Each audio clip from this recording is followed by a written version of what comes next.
अच्छा, next provision देखो, company law में प्रोविजन ही मेन है, आपको पता होना चाहिए चीजों के मतलब क्या है।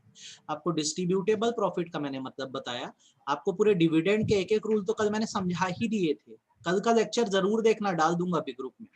फाइनल डिविडेंड, इंटरिम डिविडेंड का मतलब मैंने बताया, आपको ये बताया कि डिविडेंड कहाँ कहाँ से पे किया जा सकता है और कौन सी ऐसी सिचुएशंस हैं जब डिविडेंड पे नहीं किया जाता। आई होप अभी तक आपको ये समझ आ गया होगा, इसमें दिक्कत नहीं आई होगी। क्लियर है ये? Yes sir. अच्छा, अब बारी आती है, ये रिजर्व वाले को लास्ट में करेंगे, ये छोड़े, ऐसी इग्नोर वाला पॉइंट है, इसको लास्ट में करेंगे। हम आते हैं कि मान लो किसी साल आपको उतना ज्यादा प्रॉफिट नहीं हुआ या कम प्रॉफिट हुआ, तो क्या हम डिविडेंड पे कर सकते हैं कि नहीं कर सकते? आपको कल मैंने बताया है कि ये ये तो नहीं भी कर सकते हैं, बाद में अगले साल कर देंगे। मैंने आपको ये बात बताई है कि किसी साल अगर कम प्रॉफिट हो तो तब भी डिविडेंड पिछले सालों के प्रॉफिट में से डिक्लेयर किया जा सकता है, कुछ शर्तों को पूरा करके। जैसे मैंने बताया था, जो रेट ऑफ डिविडेंड होता है पिछले 3 साल के रेट से ज्यादा नहीं होना चाहिए। ये बताया था क्या मैं? बताया था नहीं बताया था?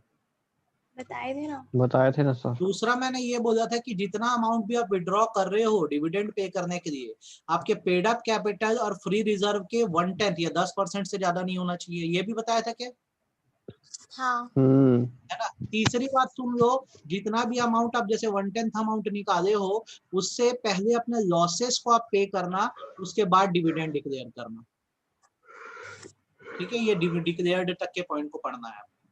तीसरी बात याद रखो, जितना भी इस साल तो कम प्रॉफिट हुआ है ना, तो आप पिछले सालों का प्रॉफिट निकाल रहे हो तो कुछ शर्तें हैं। पहला, 3 साल से जो डिविडेंड का रेट था, जिस रेट से दे रहे थे उससे ज्यादा रेट नहीं होना चाहिए। दूसरा, कितना अमाउंट निकाल सकते हो, तो आपके paid up capital free reserve का जो अमाउंट बनता है उसका 10% तक या 1/10 तक। और तीसरी बात, जितना भी अमाउंट निकाले उससे पहले लॉस को सेट ऑफ करना, उसके बाद फिर डिविडेंड डिक्लेयर करना। आप बोलो, सिर के ऊपर से गया कि समझ आया?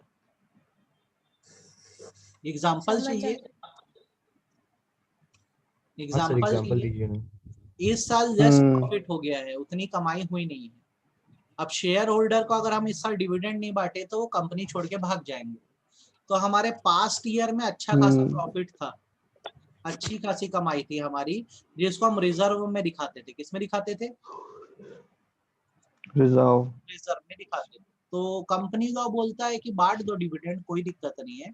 बस ये याद रखो कि जैसे इस साल आप बोलोगे कि इस रेट से डिविडेंड दे रहे हैं, जैसे 10% ऑफ प्रॉफिट दे रहे हैं, आप जैसे बोल रहे हो, तो आप ये इंश्योर करो कि लास्ट 3 इयर्स में भी आसपास ही रेट रहा हो, इससे ज्यादा रेट नहीं होना चाहिए। पिछले 3 सालों से भी जिस रेट पे बांट रहे थे ना, वो 10% के करीब हो, उससे ज्यादा ना रहा हो। क्योंकि इस साल गरीबी छाई है ना, तो पिछले 3 सालों से जिस रेट पे बांट रहे थे उससे ज्यादा रेट नहीं होना चाहिए।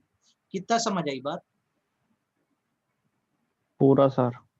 दूसरी बात, कितना अमाउंट निकाले हम पिछले साल के प्रॉफिट्स में से, तो देखो पेड अप कैपिटल कितना है। जैसे मेरा पेड अप कैपिटल 1 करोड़ का है और मेरा फ्री रिजर्व, रिजर्व मतलब होता है कंटीजेंसी में इस्तेमाल किया जाने वाला पैसा, 3 करोड़ है। तो टोटल हो रहा है 4 करोड़। तो 4 करोड़ का 1/10 में निकाल सकता हूँ डिविडेंड पे करने के लिए, मतलब कितना लाख? 40 लाख। 40 लाख। अब ये जो 40 लाख निकाला हूँ, इससे पहले मैं अपने क्या करूंगा, लॉसेस पे करूंगा।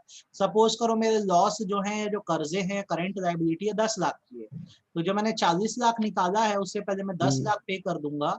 जो 30 लाख बटेगा उसको फिर मैं क्या करूंगा, डिस्ट्रीब्यूट करूंगा। बोलो, कोई दिक्कत? ठीक है सर। अच्छे समझ रहे गए? हाँ बेटा। पूरा प्रॉफिट जो था वो भी सेटअप करने में लग गया हाँ, तो लॉस फिर को। कुछ नहीं देंगे, कुछ डिक्लेयर नहीं करेंगे, फिर कुछ भी डिक्लेयर नहीं करेंगे। कोई दिक्कत? सर डिविडेंड बांटने के लिए तो रिजर्व भी था ना। क्या? हाँ, तो वही तो रिजर्व निकाले ना अपन। Paid up capital free reserve में जितना भी अमाउंट बनता है उसका 1/10 ही निकाल सकते हो तुम, उससे ज्यादा नहीं निकाल सकते। क्योंकि अगर पूरा निकाल के बांट दिए तो कंपनी कल को चलेगी कैसे, धंधा कैसे चलाएंगे, बिजनेस कैसे चलाएंगे आगे? कोई ठीक भी है सर। बिजनेसमैन पूरे प्रॉफिट को घर नहीं ले जाता है, दुकान में पैसा छोड़ के रखता है, अगले दिन का काम चलाना रहता है ना। अगर तुम्हारी पूरी कमाई अपने बिजनेस से अभी 50,000 है तो पूरा घर ले जाओगे क्या 50,000, कि अपने आप को छोड़ोगे? बताओ। अभी तुम्हारा बिजनेस जैसे 50,000 कमा के दे रहा है, तो अपनी शॉप में कुछ पैसा छोड़ोगे कि पूरा घर ले जाओगे? बोलो। छोड़ेंगे ना सर? No sir. भाई शॉप में रखना जरूरी है, घर 10,000 देकर जाएंगे, 40,000 फिर भी वापस बिजनेस में ही लगाएंगे, है ना? समझ रहे हो? तो ये हर Yes, जगह sir. ये नियम चलता है कि आप पूरा पैसा नहीं निकाल सकते, सिर्फ 1/10 निकालोगे। कितना क्लियर है? पूरा। समझ आ गया? कोई दिक्कत नहीं है? No sir. आगे सुनो, सब छोटे छोटे प्रोविजन से जो हमको पढ़ने होते हैं। फ्री रिजर्व क्या होता है? फ्री रिजर्व मतलब बेसिकली उस रिजर्व को बोलते हैं जो बैलेंस शीट में हम शो करते हैं और जिससे हम डिविडेंड डिस्ट्रीब्यूट कर सकते हैं। कुछ चीजों को हम फ्री रिजर्व नहीं मानते हैं, जैसे कि अगर कोई अनरियलाइज्ड गेन है या नोशनल गेन है। नोशनल या अनरियलाइज्ड गेन का मतलब वो पैसा जो आया नहीं है आगे जाके आ सकता है। ठीक है? अक्रूड सुनो ना, ठीक है अक्रूड, सर। है ना? हाँ सर, अचानक से। हाँ ठीक है। या फिर कोई भी ऐसा चेंज जो एसेट की रिवैल्यूएशन से हो रहा है, जैसे एसेट की अगर वैल्यू बदल रही है, जैसे अगर एक लैंड थी आज 1 करोड़ की थी, अचानक से इसकी वैल्यू बढ़ गई 3 करोड़ की हो गई, तो आप कहीं ना कहीं 2 करोड़ के वैल्यूएशन में ऊपर जा रहे हो, पर इसको आप रिजर्व नहीं मान सकते। ये सिर्फ एसेट की वैल्यू में एक बदलाव आया है। फिर बोलूं क्या? फ्री रिजर्व मतलब वो अमाउंट है जो बैलेंस शीट में दिख रहा है जिससे डिविडेंड बांट सकते हो। फ्री रिजर्व में कुछ बातों को नहीं गिन सकते। जितने अनरियलाइज्ड गेन है, मतलब अभी आपको हुए नहीं है, हो सकते हैं। दूसरा, आपकी एसेट या लायबिलिटी में कोई बदलाव आया है, ठीक है, उसको आप फ्री रिजर्व नहीं मान सकते। आप बोलो, कोई दिक्कत है क्या इसमें आपको? No sir. क्लियर है? बाकी लोग को हाँ, क्लियर सर। है कि नहीं ये बताओ। Yes sir. Yes, Yes, sir. sir. अच्छा, नेक्स्ट, इंटरिम डिविडेंड कब डिक्लेयर करते बताना पड़ेगा कि समझ गए हो? समझ। आता है सर। इस क्वेश्चन का आंसर दो। साल में कितनी बार डिविडेंड डिक्लेयर होता है? एक बार। एक हाँ, बार। एक बार। क्वेश्चन देखो, आंसर बताने हाँ क्या सर। होगा। क्वेश्चन है, वैभव लिमिटेड हैज नॉट, नाम अच्छा लग रहा है।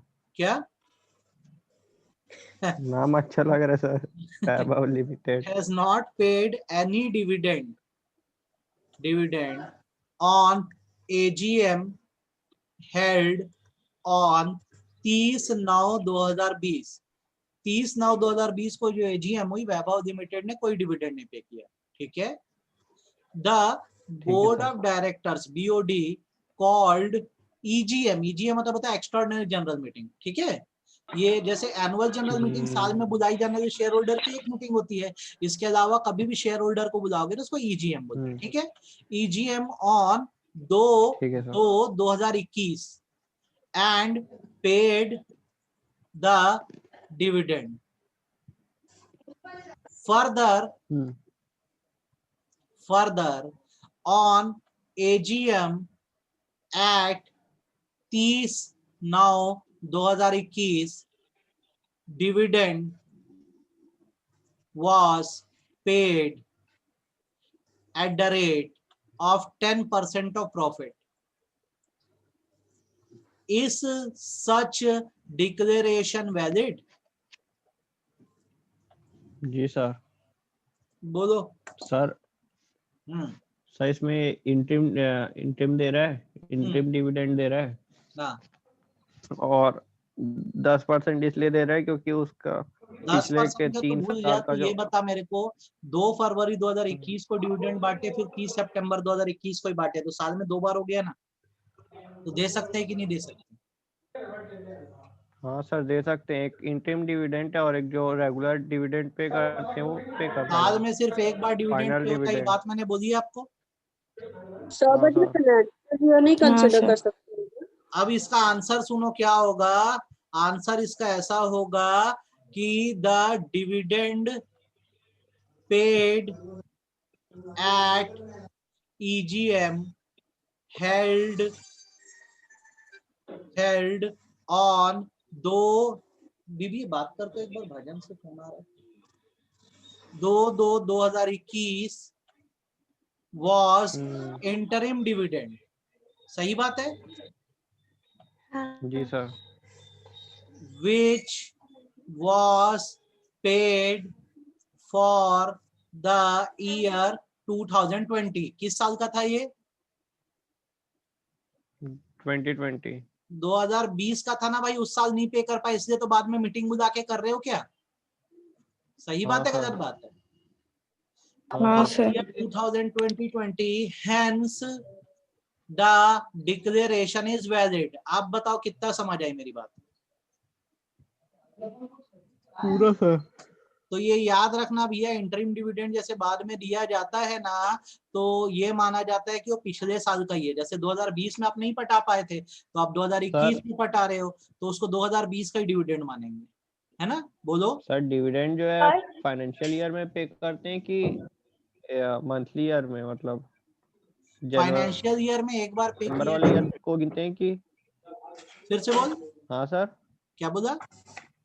नहीं सर, डिविडेंड जो पे करते हैं वो फाइनेंशियल ईयर मतलब मार्च, अप्रैल से मार्च तक वाले में करते हैं कि जनवरी से दिसंबर वाले में 31 पे करते मार्च हैं? तक का जो प्रॉफिट हुआ रहता है ना, उसके बेसिस पर डिविडेंड डिक्लेयर किया जाता है।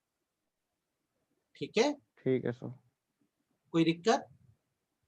ये अभी नो तक सर। समझ आया कि नहीं आया? क्वेश्चन ये बताओ मेरे को।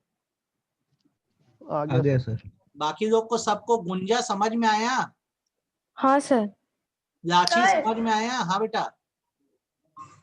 कोई फिक्स्ड मंथ नहीं है ना, मतलब कोई गैप नहीं है ना इंटरम डिविडेंड का, कभी भी कोई- कर सकते हैं वो। हाँ, कभी भी कर सकते हैं, है ना?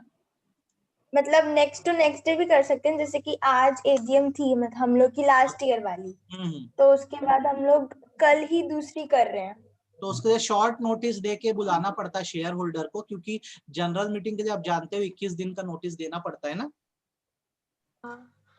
समझ गए? तो शॉर्टर नोटिस दे के बुला के कर सकते हैं। आप बताइए, कोई दिक्कत? नहीं। नहीं सर, समझ अभी में तक आया। नो समझ आ सर। गया? अच्छा, नेक्स्ट प्रोविजन आप पढ़ के बताओ, आपको समझ आ रहा है कि नहीं? क्या लिखा है, पढ़ो फटाक से। या आपको मैं पढ़ाया हूँ कि नहीं बताना? ये बताया हूँ क्या आपको मैं? हाँ सर, हाँ क्या सर। क्या बताया था? कि 5 दिन के अंदर डालना होता है स्पेशल अकाउंट में। आप बोलो, इसमें मन में जीवन में कोई समस्या? नहीं sir. No no sir. Sir. अच्छे से। अच्छा, ये ओनली टू रजिस्टर्ड होल्डर को काटो। पेमेंट ऑफ डिविडेंड वाला पॉइंट पढ़ के बताओ समझ आ रहा है कि नहीं आ रहा है? बताओ, ये पॉइंट समझ आ रहा है कि नहीं?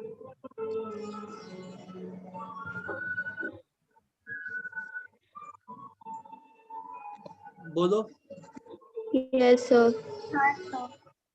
क्या बोला हूँ आपको? कितने दिन में पैसा क्लेम करना होता हाँ है? सर।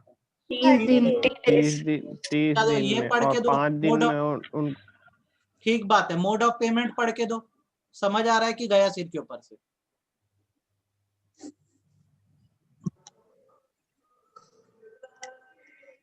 आप कैसे डिविडेंड का पैसा पे कर सकते हो? कैश में भी, चेक में भी, या इलेक्ट्रॉनिक मोड से भी? इसमें कोई दिक्कत है क्या? नो नहीं। सर। सर। क्लियर है? अगर आपका डिपॉजिट का पैसा आउटस्टैंडिंग है, मतलब लोन आउटस्टैंडिंग है, तो कर पाओगे क्या pay dividend? No sir. No sir. Unpaid dividend fully account में पेड अप कितने होना साल तक चाहिए। पैसा पड़ा रहता है? 7 साल। 7 7 साल साल। तक। आपको ये बताया हूं मैं? Yes sir. हाँ इससे सर, बहुत उसके बाद ज्यादा वो क्वेश्चन आते बेटा, मैं आपको एक एक लाइन पढ़ के बता दे रहा हूँ। अगर मान लो डिविडेंड डिक्लेयर हुआ है और 30 दिन के अंदर वो क्लेम नहीं होता है, तो ये माना जाता है कि अगले 7 दिन में ये पैसा एक स्पेशल अकाउंट में चला जाएगा जिसको अनपेड डिविडेंड बोलते हैं, और ये पैसा वहां 7 साल तक पड़ा रहता है। ये बात मैंने आपको बोली है ना? Yes sir. कोई हाँ दिक्कत सर। को लेकर?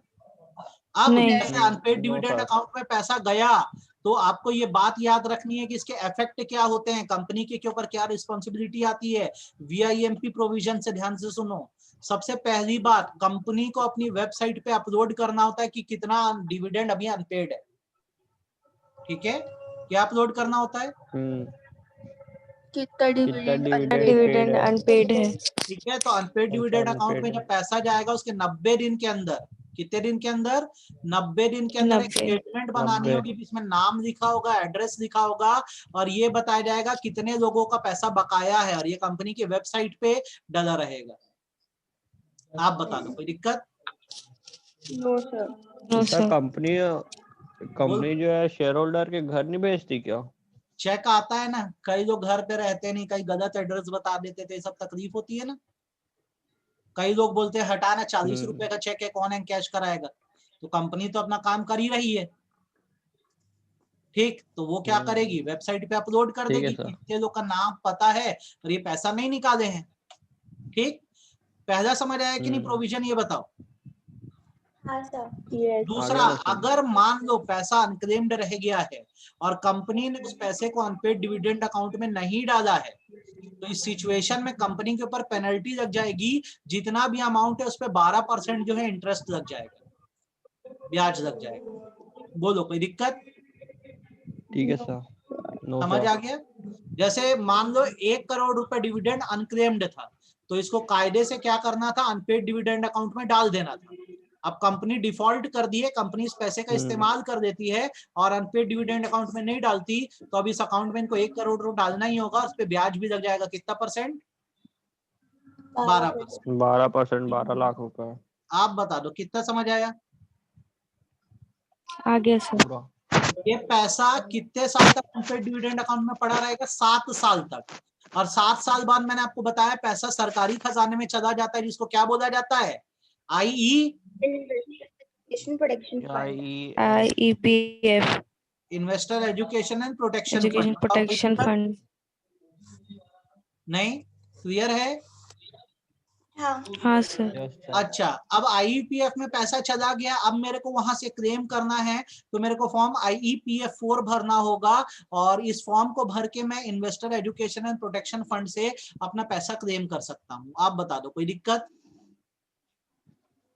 No sir. नो अब सर। तक चैप्टर कितना समझ आया, ईमानदारी से बोलो। पूरा। तो मेन चैप्टर आपका बेटा यहाँ पे खत्म हो गया है, पहली बात। अब इसके बच रहे प्रोसीजर। क्या बच रहे? प्रोसीजर। तो प्रोसीजर Procedure। आराम से आपको रिकॉर्डिंग में भेज रहा हूँ, आप इसको देख लेना, है ना? ठीक है, सर। आपका लाइव में मैंने कराया, आपको अच्छे से समझ आ जाना चाहिए और इसमें डाउट नहीं आना चाहिए। क्लियर है ना डिविडेंड चैप्टर आपको? हाँ सर। Yes sir. हाँ सर। चलो ये आप करो, मंडे को, कल क्लास नहीं दूंगा, मंडे को नया चैप्टर चालू कर रहे हैं अपन, है ना? ठीक है सर। ठीक है, ठीक है। चलो bye bye. Bye. Bye sir.